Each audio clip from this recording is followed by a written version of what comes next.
Bonjour, bonjour, bonsoir, bonsoir, na Brandinion sur Jésus TV. Mbote na bino, mbote bozali, ebele, partout dans le monde. Vous avez la biso par la internaute, on a les États-Unis, mon pasteur César Mouamba. Tu es en Europe, c'est que pour moi, qu'on est chita la mienne, le premier. Moi de base Charlotte, Oscar le coup, moi de Charlotte. Nous avons Asie, Océanie, en Afrique. Heureusement, on a moins d'hôtels. Sans oublier en République démocratique du Congo, Ezaline de Konabino, Moïse, Mao Kantiba, l'émission Boumeka. Mon signe dans la politique, pour te passer la actualité en temps réel. Merci Mingandeko, voilà c'est ma caméra. Frère Emmanuel, na Eugène Adolphe. Beau s'abonner, pour na Bozouaka, actualité en temps réel. Si je vous sois tellement sur la mission de l'Ezali, Kabila a régalé le marché. Avant de régaler le marché, à salle Pascal dans le pays, mon quand tu as payé, on a quel pour ça la ligne. Dès qu'on a régalé le marché, nous avons se préparer. Qu'est-ce qui va se passer en cause des assises pour tout ça, le décryptage de l'actualité. Vous voyez, la situation en Boka, Toza Wapi, Tozo Kende Wapi, Tokosuka Wapi. Sans plus tarder, directement, tu continues. Ça fait 2 semaines passées où le Kabila a quitté RDC à Kemboka Dubaï. A quitté RDC, maman Oyo Balongola qui est la garde républicaine.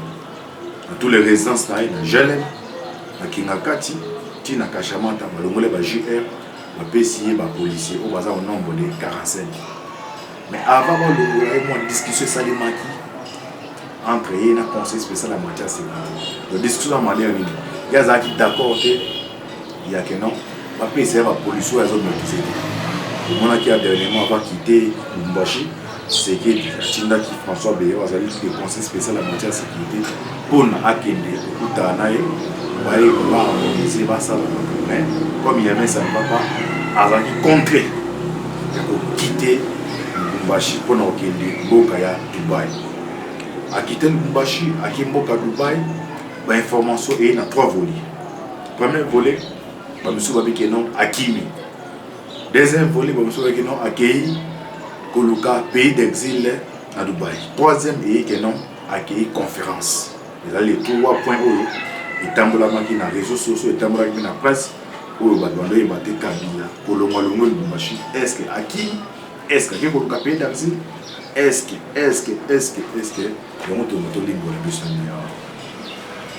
tu es d'abord dans le premier point où il y a que non Hakim. Est-ce que un dictateur tout le monde est terroriste est dans la famille? Est-ce que qui matique la famille? Point d'interrogation. Tout le monde hypothèse. Deuxième hypothèse, il y a pays d'exil. On a une hypothèse où on tenir mais troisième hypothèse, c'est la conférence. On a évité Kabila et qui n'ont présent en fonction. La majorité de la conférence a mis les bandeaux au niveau monde. Il y a des participer. Si je ne me trompe pas, en 2014, 2014, 2009, enfin 2010-2009, à l'époque, nous avons premier ministre Adolphe Moussoutou. Ils avaient une conférence à Copenhague. C'est même à Copenhague. Où tous les présidents Obama, Bayaka, mais Kabila, Ayaka, même son premier ministre à l'époque c'était Adolphe Moussoutou, Ayaka, mais mandat un ministre. Alors, Boni, mon tour est présent en fonction. La conférence où a poussé, voir RDC au Canada. Alors, Boni, mon tour déjà le monde à pouvoir. Bon, bah, que non, bah, il fait pour la conférence. Voilà les premières hypothèses de Bala. Deuxième hypothèse. Dans le monde, les Tambola, tous les événements millénaires, ils sont divisés, même filmés. Alors, on sait que Bernabé Carib, où il y a un directeur cabinet Kabila, dans un peu cette information, à l'accès sur la conférence, où il y a un Kabila, il invité pour la conférence de Saint qui n'a l'énini, pour le bel qui s'y gêne, pour la tous à l'informer. Monique, dans tous les 3 points où il y a rimé, 3 points où il y a de balayer 2 points et tirer le point où il y a pays d'exil. Voilà tout le monde maintenir. Kabila a ciblé 3 pays. Russie, Chine,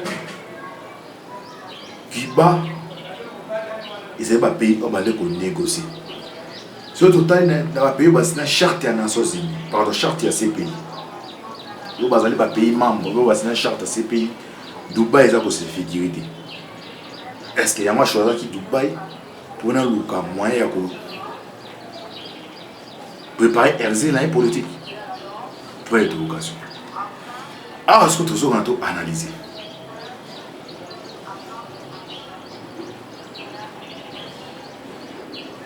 Kabila a sali 2 semaines à Dubaï. Lié hôtel Ozaki prévu afin d'arrêter, mais qu'il doit faire un hôtel Moussous. Alors, moi, Dubaï a sali escale na Zimbabwe. Discrètement à Koutana Emerson Manabu. Pour aller président Zimbabwe. Kabila a quitté Dubaï. Est-ce que l'exil n'a ils sont négociables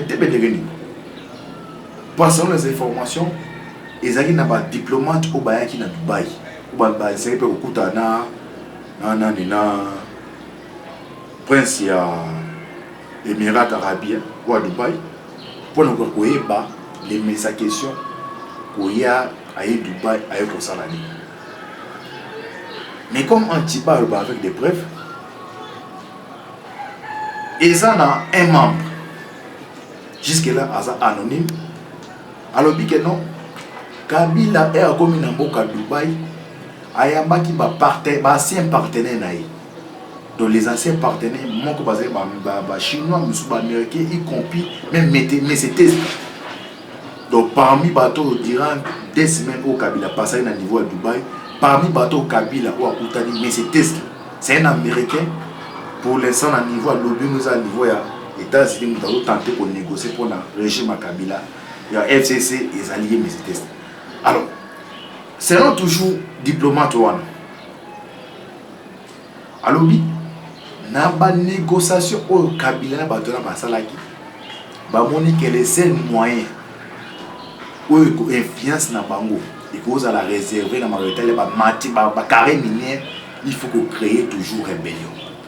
Alors pays où ba ne ko négocier ba sengaki a aider bango sur le plan de munitions, donc ça dit Russie tinda transit dans qui pas Dubaï pour y aller à niveau de côté à partir à Qatar. Jusque là, est-ce que ils allaient parmi les éléments où ils garantissent Kabila que non, des mazosos ngaboué, agoya pour empêcher Tshisekedi à réduire l'influence na makambetali ya carré minière. Tout que ça bon côté, nazo balancer nos éléments quoi. Il y a un monsieur Azol Bakeno a signé na autorité congolais. Pas se préparer à conséquence parce que Kabila au Kenya à Dubaï à qui de somba minduki. Mais après qu'on négocie la paix c'est minduki. Est-ce que ça livre? Ah, audio on les a dit audio ya na Kiswahili. Nazo balancer bien autour dans tabiso bino na kotia pe commentaire à lingala après ce que autour que to compris boyeba intéressant chaque Kabila niveau ya Zimbabwe ou akuta merci manangwa bazoebi to kundula to kota na musoko ta kusite sorti nazo le même langage na frère Emmanuel oyo azana Saint-Esprit, donc ceux qui a qui disent de sentir Saint-Esprit sont dérangés. Mais frère Emmanuel, vous priez dans l'anda quoi, priez dans l'anda comme ça bon. Belle ou te belle, bah aussi mon grand homme qui église ou là. Vous priez dans l'anda quoi, jambe à vous exaucer, priez. Alors moi de connaissance pas c'est nous audio moi on a besoin de l'anda besoin de très attentivement après ce que tu retiens la lingala quand on zoome suite fait un Kabila niveau ya Zimbabwe. Il paraît la carte à Gisèle Kativinde Bozoma, décryptage actualité avec votre humble serviteur Moïse Maoka Achiba. Dans la nation de Zoma Pour te continuer. Tout le monde audio. Hamjambo kwenu Wakongomani wa DRC. Habari hii ni kutoka hapa jijini Dar es Salaam. Kulingana na mizigo inayotoka hapa Dar es Salaam kuingia Kigoma na kuvuka huko kwenu DRC, mizigo hiyo sio mizigo ya amani. Ni mizigo inayoandikwa UN, sio mizigo ya amani. Ni mizigo ya kuleta vita katika nchi yetu. Mizigo hiyo inasaminiwa na rais wetu wa zamani Joseph Kabila. Hiyo yote mliosikia amekimbilia Dubai, ameenda wapi huko, tangia tariki 24 mwezi huu wa Februari, rais wenu wa zamani Joseph Kabila yuko hapa Kigoma kuja kupokea hiyo mizigo yake na kuiwasilisha huko nchini DRC.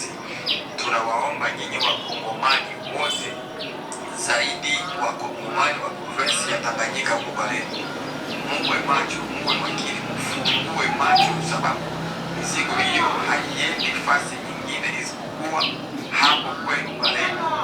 Na mizigo hiyo sio ya amani, ni mizigo ya vita mwenu DRC.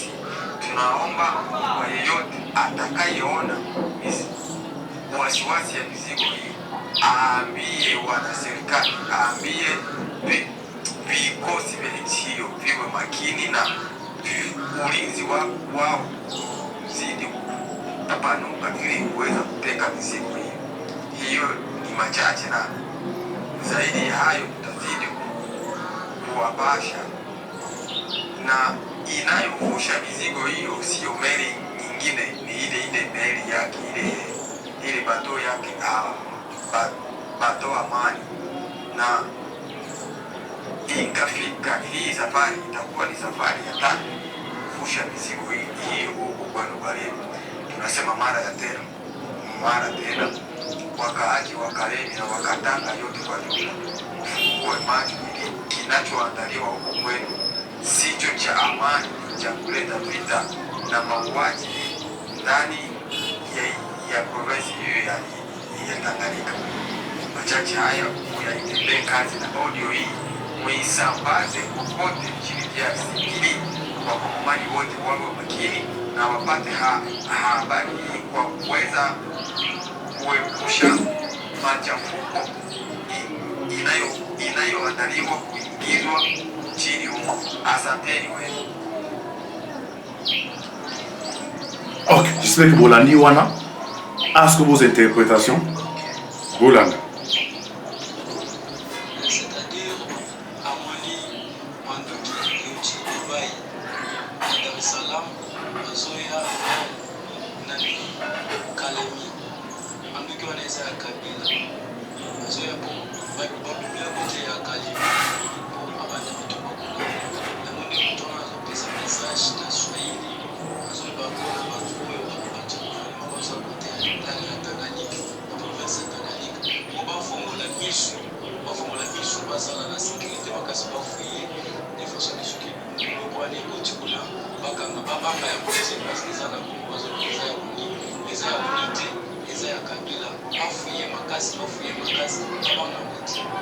Ok, merci. Je vais Bolani.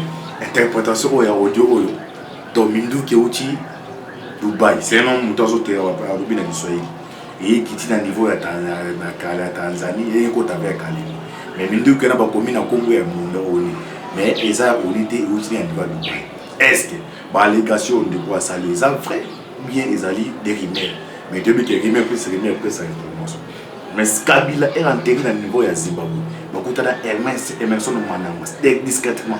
Basolo la kini. Et puis, pour moi, l'autre fois, quand je me suis une vidéo, moi, un jeune garçon, non, biso, c'est 30 000 francs congolais, c'est Minduki pour tout ça à la guerre. Est-ce que l'État congolais, service en renseignement, nous avons salariés pour nous veiller, pour nous tirer 4 points de territoire. L'information au PCB, sur le 11 septembre, les États-Unis ont attaqué parce que il faut des informations, non, on va attaquer les États-Unis. Mais service, il y a SIA, à l'époque, il y a des informations, il y a Ben Laden a frappé les Américains. Ils ont beaucoup de retour.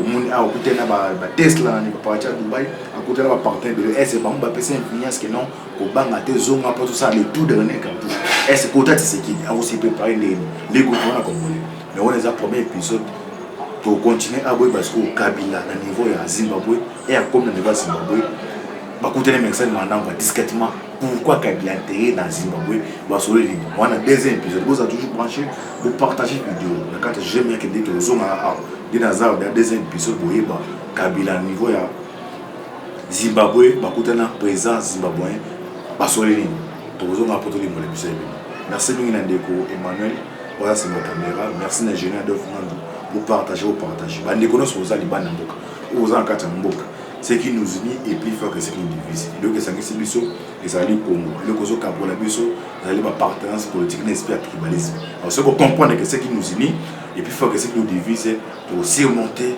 l'obstacle nous sommes dans les bons de continuer de persévérer de continuer de lâcher positif c'est notre pays et de tirer à 600% de tirer à peu près à 20% 30% pour déboulonner les systèmes na ba partenaire na bango oya mabe o baye pona kwa o baye ki pona kwa ne ko bomo ba ko biso doza wana doza toujours tête haute mutoro mwa ko banga biso tout ndenge ni se moyen ba boza la mwala lubo mtsali beto na beto boza la brancher na carte juste négative na ebike ingénieur Emmanuel a amélioré son pour bâtiment ça que non sur les années j'espère que tout ça déjà zo comprendre améliorer son pour na boza l'information pareil merci na bino tous ça besoin d'être sur le plan pour appuyer sur le plan physique financier pour permettre toi améliorer tout ça plateau na besoin d'anda ko ya mutu taper si biso tout ça là émission tu es dans la plateau na biso nous permettre tout ça ba bleu na biso permettre Jésus na ketambola malamu jamba za na bino affaire à suivre